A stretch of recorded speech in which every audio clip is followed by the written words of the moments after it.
विधानसभा के बजट सत्र में विधायकों ने लोकहित और विकास के मुद्दे पर सरकार को घेरा। प्रभारी मंत्रियों ने बेहतर कामकाज का दिलाया भरोसा। सीजीएल परीक्षा पेपर लीक मामले में एसआईटी ने 8 लोगों को किया गिरफ्तार। नेता प्रतिपक्ष का आरोप, प्रभावशाली लोगों को बचा रही सरकार, परीक्षा रद्द करने की मांग। राज्य सरकार का आंगनबाड़ी सेविकाओं और पर्यवेक्षिकाओं की कार्यक्षमता और दक्षता बढ़ाने पर जोर। मुख्यमंत्री आज सौंपेंगे 37,000 से अधिक स्मार्टफोन। और हजारीबाग में मंगलवारी जुलूस के दौरान उपद्रव के बाद हालात नियंत्रण में। मेन रोड का इलाका छावनी में तब्दील। पर्व त्योहारों को लेकर डीजीपी आज करेंगे महत्वपूर्ण बैठक।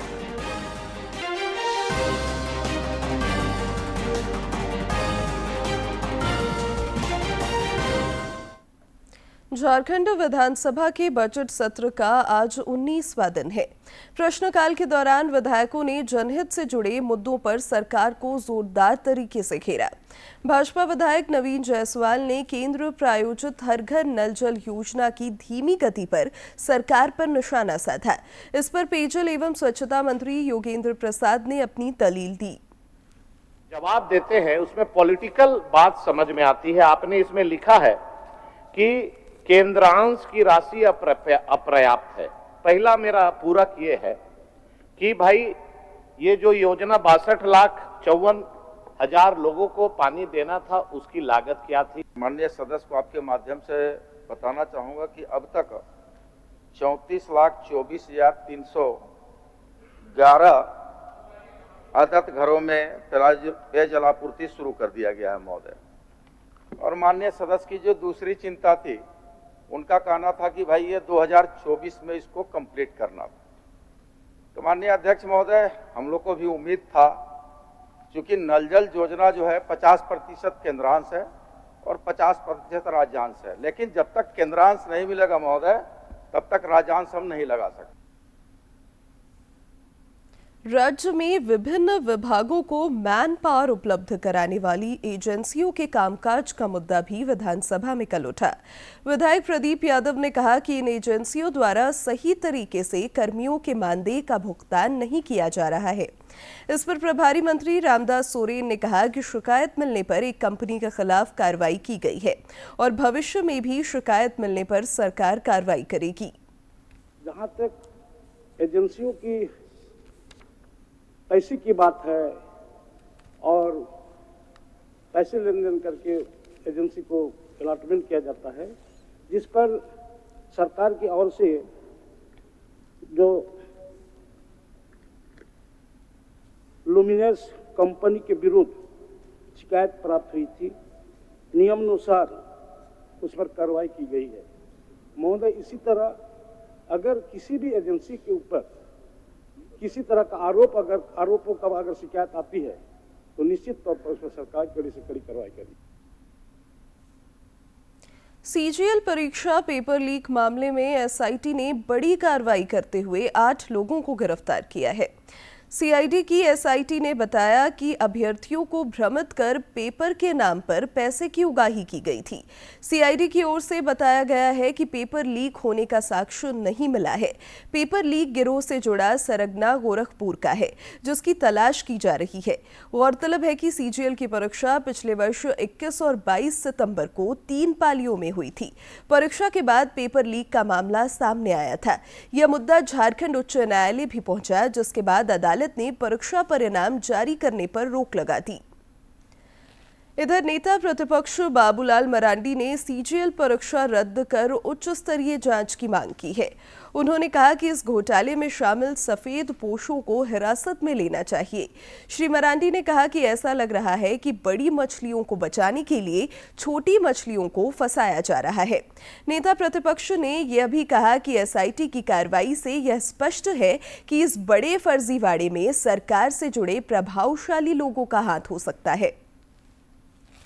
इधर भाजपा के वरिष्ठ नेता अमर कुमार बावरी ने भी इस मुद्दे पर सरकार पर प्रहार किया है। उन्होंने सोशल मीडिया पर एक वीडियो साझा कर कहा कि पेपर लीक से जुड़े गठजोड़ का पर्दाफाश होना जरूरी है, ताकि प्रतिभागी विद्यार्थियों के भविष्य के साथ खिलवाड़ न हो। गाँव का जीवन पूरी तरह से नरक बना हुआ है। झारखंड के युवा लगातार ठगे गए हैं और उनको अपने भविष्य संशय में दिखी है। उनकी तैयारियां, उनकी योग्यता, उनकी क्षमता को इस राज्य सरकार ने पूरी तरह से जमीन में मिला दिया है, मिट्टी में मिला दिया है। ये राज्य सरकार सही मायने में पेपर लीक की अच्छी से और ईमानदारी के साथ जांच कराना चाहती है, तो इस मामले को सीबीआई जांच के लिए अनुशंसित करे। यह मामला पेपर लीक का जितना ठंडा बस्ता में डालने के लिए सरकार कोशिश कर रही है, इससे राज्य के जनता का, विशेष करके युवा वर्ग का कोई भला नहीं होने वाला है। पूर्व मुख्यमंत्री और भाजपा विधायक चंपाई सोरेन के नेतृत्व में संथाल परगना में शुरू हुआ आदिवासी अस्मिता बचाने का अभियान अप्रैल से कोल्हान में भी शुरू होगा। बांग्लादेशी घुसपैठियों तथा धर्मांतरण के खिलाफ इस आंदोलन की रूपरेखा को लेकर श्री सोरेन ने कल कोल्हान के विभिन्न क्षेत्रों से आए आदिवासी समाज के मानकी मुंडाओं के साथ कांड्रा में बैठक की। उन्होंने कहा कि झारखंड का आदिवासी समाज आज दो तरफा चुनौतियों से घिरा हुआ है तथा समाज का अस्तित्व ही संकट में आ चुका है। इस सामाजिक संघर्ष को तेज करने का संकल्प दोहराते हुए उन्होंने कहा कि धर्म परिवर्तन करने वालों तथा दूसरे धर्म में शादी करने वालों को आरक्षण का लाभ नहीं मिलना चाहिए। स्पीड एक रहते हुए हमारा जमीन भी सुरक्षित नहीं है, बहु बेटी भी सुरक्षित नहीं है, कुछ समुदाय से नहीं। उस सारा सवाल को लेके हम गांव के माझी परगना, मानकी मुंडा, पढ़ा राजा, पहान जो समाज के अगुवाई है, वो सारा मिल के धर्म परिवर्तन जो हो रहा है उसको रोकना है। बांग्लादेशी घुसपैठ जो अवैध रूप से आदिवासी का जमीन को कब्जा किया है, बहु बेटी को जो सुरक्षित नहीं है वो सुरक्षित पहुंचाया है। हर चीज को हम लोग को सुरक्षा करना है, बचाना है। पूर्व मंत्री और कांग्रेस विधायक डॉक्टर रामेश्वर उरांव ने लोहरदग्गा के भंडरा ब्लॉक, सदर ब्लॉक और कुड़ू ब्लॉक में अधिकारियों के साथ बैठक कर बारिश और ओलावृष्टि से हुए किसानों के नुकसान का आकलन कर जल्द रिपोर्ट भेजने का निर्देश दिया है। श्री उरांव ने किसानों को भरोसा दिलाया कि राज्य सरकार द्वारा जल्द ही उनके नुकसान की भरपाई की जाएगी। खपड़ा के जो मकान थे वो टूट गए हैं, क्षतिग्रस्त हो गए हैं और खेती गेहूं हो, चना हो और फिर साग सब्जी वाला टमाटर वगैरह सब बर्बाद हो गया। और पदाधिकारी हैं हमारे सीओ साहब हैं, वीडियो साहब हैं, इनसे मिल करके रिपोर्ट बनवाएंगे, डीसी रिपोर्ट भेजेंगे। वही कर रहे हैं कि महीना डेढ़ महीना में रिपोर्ट भेज दीजिए ताकि हम आपदा विभाग से मिल करके उनको मुआवजा दिला पाएँ। कांग्रेस के प्रदेश प्रभारी के राजू राज्य के 6 दिवसीय प्रवास पर है। पार्टी संगठन की मजबूती और विस्तार को लेकर वे आज रांची में पार्टी पदाधिकारियों और अन्य नेताओं के साथ बैठक कर रहे हैं। प्रदेश प्रभारी 30 मार्च तक विभिन्न बैठकों में शामिल होंगे ताकि राज्य में संगठन को और धारदार बनाया जा सके। एसएसबी के महानिदेशक अमित मोहन प्रसाद ने पुलिस मुख्यालय में राज्य के पुलिस महानिदेशक अनुराग गुप्ता से मुलाकात की। इस दौरान नक्सल उन्मूलन अभियान की रणनीतियों पर काफी देर मंथन हुआ। राज्य में नक्सलियों के खात्मे के लिए अभियान को और तेज करने पर बल दिया गया। इस दौरान पुलिस के अन्य वरिष्ठ अधिकारी भी मौजूद थे। साइबर अपराध के खिलाफ जामताड़ा में पुलिस को फिर बड़ी सफलता मिली है। जिले के नारायणपुर थाना क्षेत्र अंतर्गत मोहली झिलुआ गांव से पुलिस ने 4 साइबर अपराधियों को गिरफ्तार किया है। पुलिस उपाधीक्षक चंद्रशेखर ने बताया कि इनके पास से 17 मोबाइल, 18 सिम कार्ड समेत अन्य चीजें बरामद की गई हैं। उन्होंने बताया कि ये लोग क्रेडिट कार्ड एवं डेबिट कार्ड बंद होने जैसी बातों का झांसा देकर ठगी किया करते थे। छापामारी दल का गठन किया गया, जिन्होंने नारायणपुर थाना अंतर्गत ग्राम मोहली झिलुआ में साइबर अपराध करते हुए साइबर अपराध कर्मियों को गिरफ्तार किया गया है। इनके नाम कुछ इस प्रकार हैं: मेघू मंडल, रूपेश मंडल, गोपाल मंडल, सरोज मंडल। इनके विरुद्ध साइबर अपराध थाना जामताड़ा में कांड संख्या 24/25 बीएनएस एवं आईटी एक्ट के सुसंगत धाराओं के अंतर्गत कांड दर्ज किया गया है। इनके पास से कुल 17 मोबाइल, सिम 18, एक आधार कार्ड, एक पैन कार्ड बरामद किया गया है। आपका पसंदीदा डीडी झारखंड नए तेवर और नए कलेवर के साथ में आपके बीच है, ताकि पल पल की खबरें आप तक पहुंचे।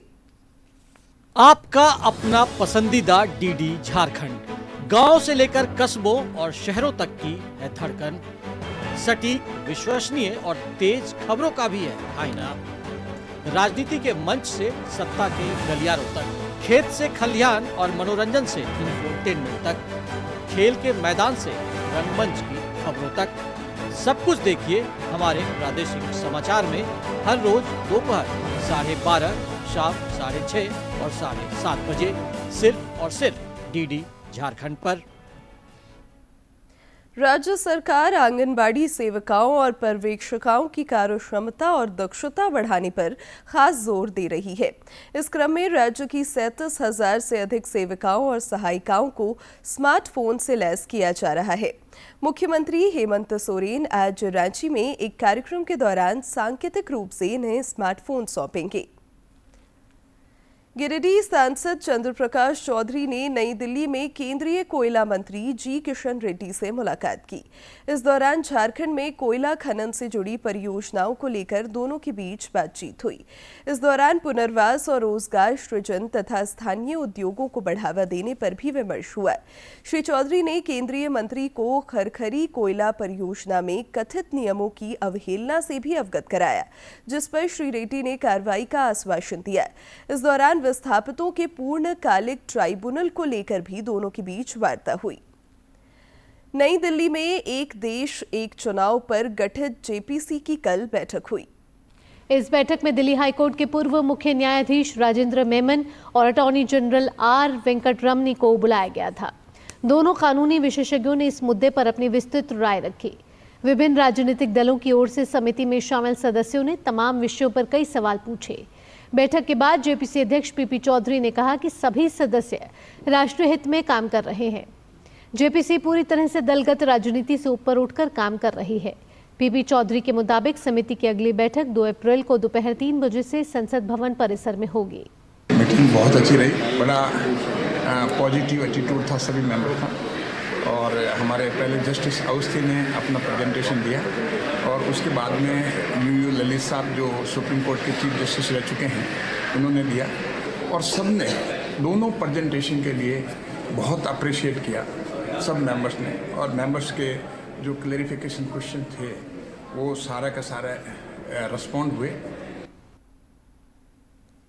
भारतीय प्रशासनिक सेवा के झारखंड कैडर के अधिकारी राजीव गौबा को नीति आयोग का पूर्णकालिक सदस्य नियुक्त किया गया है। श्री गौबा इससे पहले केंद्रीय गृह सचिव, शहरी विकास मंत्रालय में सचिव और झारखंड के मुख्य सचिव के रूप में कामकाज संभाल चुके हैं। भारत सरकार के नीति आयोग की टीम ने सरायकेला खरसावां जिले के आकांक्षी प्रखंड गम्हरिया में संचालित योजनाओं का जायजा लिया। इस दौरान टीम ने शिक्षा, स्वास्थ्य, कृषि, महिला एवं बाल विकास पर जोर दिया। केंद्र सरकार की पहल पर आकांक्षी प्रखंडों में विकास की बयार बह रही है और विकास योजनाओं की निगरानी भी की जा रही है। इस क्रम में नीति आयोग की 2 सदस्यीय टीम ने सरायकेला खरसावां अंतर्गत गम्हरिया आकांक्षी प्रखंड का दौरा किया। टीम ने गम्हरिया के प्रखंड विकास पदाधिकारी अभय कुमार द्विवेदी के साथ कस्तूरबा गांधी विद्यालय, सामुदायिक स्वास्थ्य केंद्र और आंगनबाड़ी केंद्रों का निरीक्षण कर जरूरी निर्देश दिए। हमारी नीति आयोग की टीम आई है, कुछ मेजरमेंट हैं, कुछ इंडिकेटर्स हैं, उस इंडिकेटर्स पे वो अपना देख रही हैं कि वह स्थिति क्या है और अभी तक का जितना भी उन्होंने देखा है वो संतुष्ट हुए हैं हमारे प्रखंड के कामों से और जिला के कामों से। प्रखंड विकास पदाधिकारी अभय कुमार द्विवेदी ने बताया कि ये टीम शिक्षा, स्वास्थ्य, कृषि, महिला एवं बाल विकास से जुड़ी योजनाओं के संबंध में जानकारी प्राप्त कर रही है ताकि कामकाज का आकलन किया जा सके। कोलाविरा और फिर मुड़िया पंचायत और फिर कल वो दुग्धा यशपुर पंचायत में और गंजिया बैराज में भी वो जाएंगे और यहाँ कृषि, स्वास्थ्य, शिक्षा और JSLPS सामाजिक विकास और बेसिक इंफ्रास्ट्रक्चर और पोषण, इन सब चीजों को हमारा जो इस पे इंडिकेटर है इस पे वो अपना जांच कर रहे हैं। केंद्र सरकार सभी क्षेत्रों के सर्वांगीण विकास पर विशेष जोर दे रही है ताकि विकसित भारत में सबों की भागीदारी सुनिश्चित हो सके। डीडी न्यूज के लिए सरायकेला खरसावां से अनूप मिश्रा की रिपोर्ट। पलामू में लक्ष्य के अनुसार धान की खरीदारी हो चुकी है, लेकिन उठाव का काम ठंडे बस्ते में पड़ा है। इस कारण गोदामों में धान सूख रहे हैं। पैक्स संचालक इसको लेकर खासे परेशान हैं और उन्हें इन धानों की निगहबानी भी करनी पड़ रही है। पैक्स संचालकों ने सहकारिता कार्यालय में बैठक की, जिसके बाद उन्होंने डीडीसी को ज्ञापन सौंपकर जल्द धान उठाव का आग्रह किया। रामगढ़ में खाद्य सुरक्षा को लेकर स्थानीय चैम्बर भवन में शिविर का आयोजन किया गया।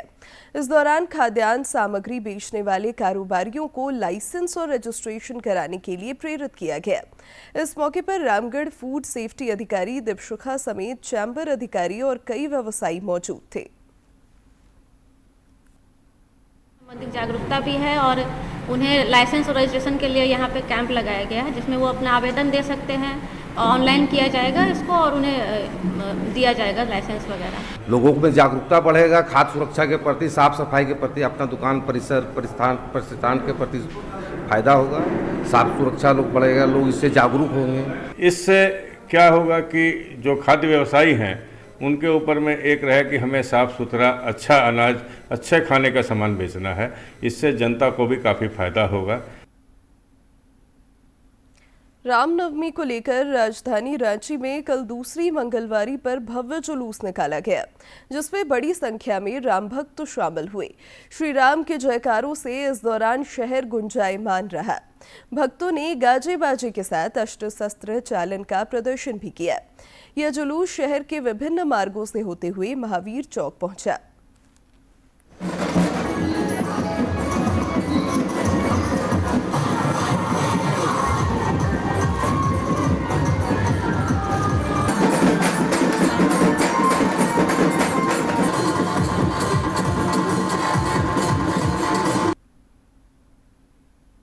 उधर सिमडेगा में भी मंगलवारी जुलूस में विभिन्न अखाड़ों के प्रतिभागी शामिल हुए।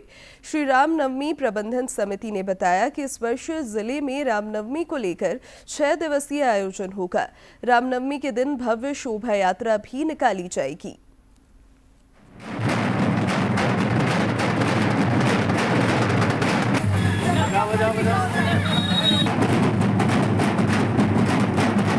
तीन तारीख के पश्चात 4 तारीख को 100 गेम महावीर चौक में खेला जाएगा, जिसमें कई तरह की आकर्षक झांकियां, कई धार्मिक छंदों के दृश्य दिखाए जाएंगे, भावुक दृश्य दिखाए जाएंगे। 5 तारीख को इसी तरह ट्रकों में सजाकर सभी अखाड़े वाली झांकी के रूप में हमारी धार्मिक गतिविधियां, जो हमारी धार्मिक घटनाएं हुई है इतिहास में, उन्हें दर्शाया जाएगा।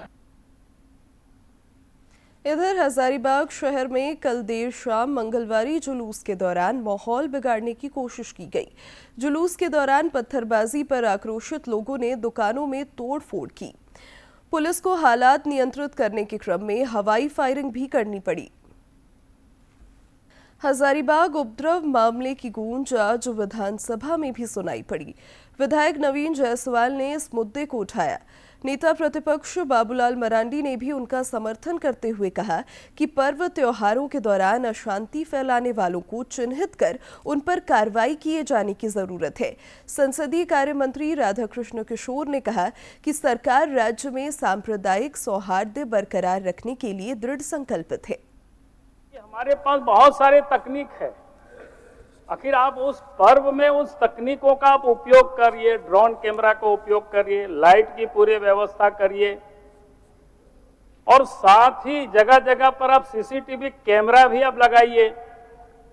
और उसके साथ साथ जिस रोड से सेंसिटिव या जुलूस से जाती है, सेंसिटिव नहीं भी है तब भी जुलूस से जाती है, तो भाड़े से कैमरा को हायर करके कैमरा मैन को और घर की छतों पर जगह जगह लगा करके और ये सब करवाइए। समाचार पत्र के माध्यम से हजारीबाग की घटना सरकार के संज्ञान में है और सरकार जिन कारणों को लेकर यह परिस्थिति उत्पन्न हुई है, उन कारणों के प्रति सरकार गंभीर होते हुए कार्रवाई भी सरकार करेगी, इतना मैं भरोसा दिलाना चाहता हूं। सरकार इस राज्य में सांप्रदायिक सौहार्द बनी रहे, इसके प्रति हमारी सरकार एकदम गंभीर है।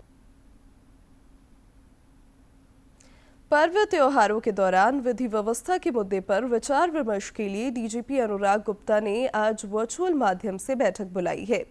इस बैठक में सभी जोनल आईजी, रेंज डीआईजी और सभी जिलों के एसपी शामिल होंगे। बैठक में मुख्य रूप से 18 बिंदुओं पर चर्चा होगी। मादक पदार्थों की तस्करी की रोकथाम पर भी इस बैठक में मंथन होना है। साहिबगंज जिले के मंडरो प्रखंड अंतर्गत नागर भिट्टा में मलेरिया से एक और बच्चे की मौत हो गई है, जिसके बाद मृतकों की संख्या बढ़कर 6 हो गई है। पिछले एक सप्ताह के अंदर 5 बच्चों की मौत के बाद 4 बच्चों को इलाज के लिए साहिबगंज सदर अस्पताल में भर्ती कराया गया। बाकी 3 बच्चों का फिलहाल सदर अस्पताल में इलाज जारी है। रांची नगर निगम ने इस बार रिकॉर्ड 78 करोड़ रुपए होल्डिंग टैक्स की वसूली अब तक कर ली है। पिछले वर्ष 70 करोड़ की वसूली की गई थी। निगम ने 24 मार्च तक 78 करोड़ रुपए वसूले हैं, जबकि अभी भी वित्तीय वर्ष समाप्त होने में कुछ दिन शेष हैं। निगम को उम्मीद है कि टैक्स कलेक्शन का यह रिकॉर्ड 80 करोड़ को पार कर जाएगा। इधर वित्तीय वर्ष के समापन तक अधिक से अधिक लोग अपने होल्डिंग टैक्स का भुगतान कर सकें, इसके लिए रविवार को भी निगम और जनसेवा केंद्र आम लोगों के लिए खुला रहेगा। ऑनलाइन मोड में भी टैक्स का भुगतान किया जा सकता है।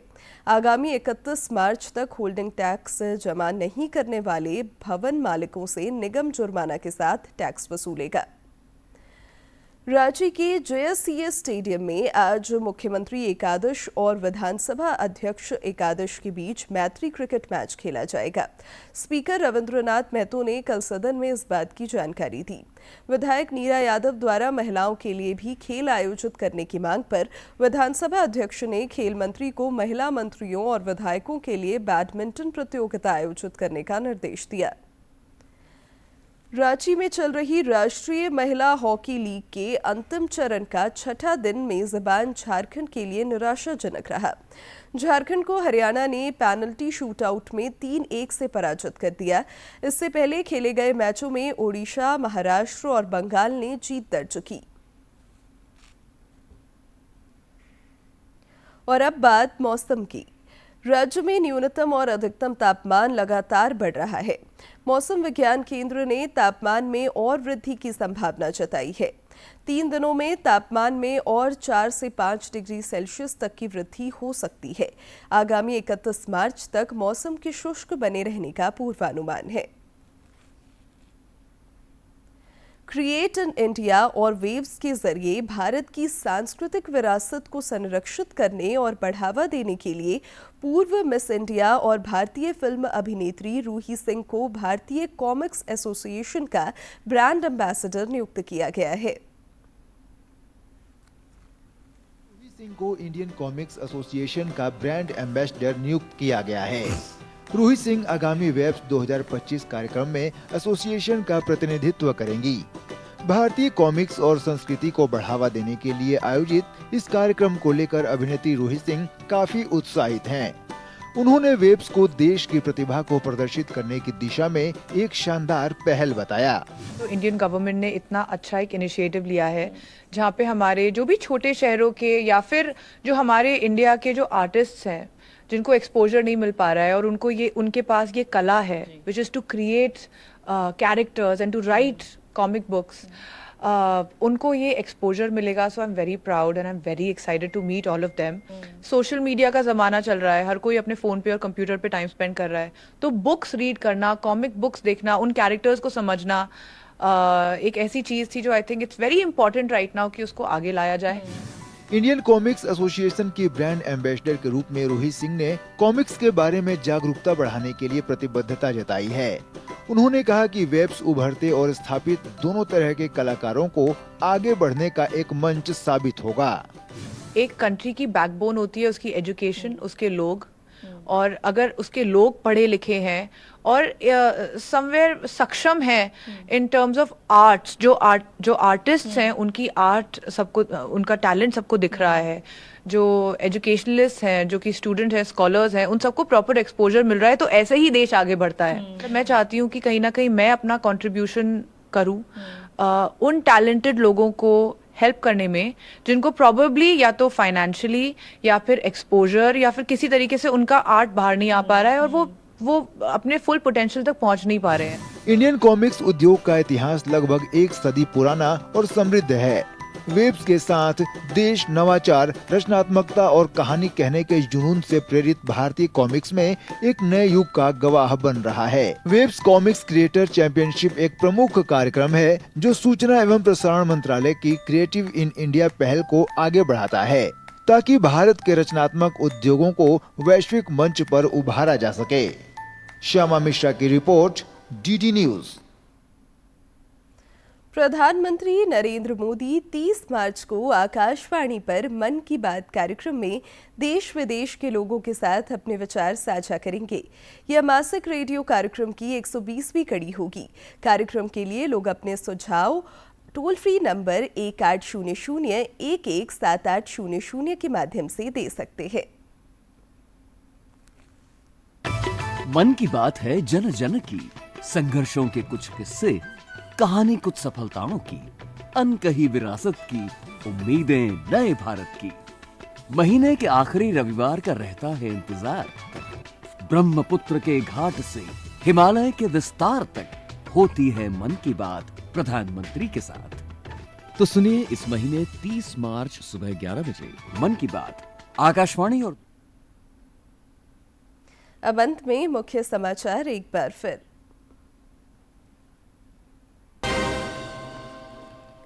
विधानसभा के बजट सत्र में विधायकों ने लोकहित और विकास के मुद्दे पर सरकार को घेरा। प्रभारी मंत्रियों ने बेहतर कामकाज का दिलाया भरोसा। सीजीएल परीक्षा पेपर लीक मामले में एसआईटी ने 8 लोगों को किया गिरफ्तार। नेता प्रतिपक्ष का आरोप, प्रभावशाली लोगों को बचा रही सरकार, परीक्षा रद्द करने की मांग। राज्य सरकार का आंगनबाड़ी सेविकाओं और पर्यवेक्षिकाओं की कार्यक्षमता और दक्षता बढ़ाने पर जोर। मुख्यमंत्री आज सौंपेंगे 37,000 से अधिक स्मार्टफोन।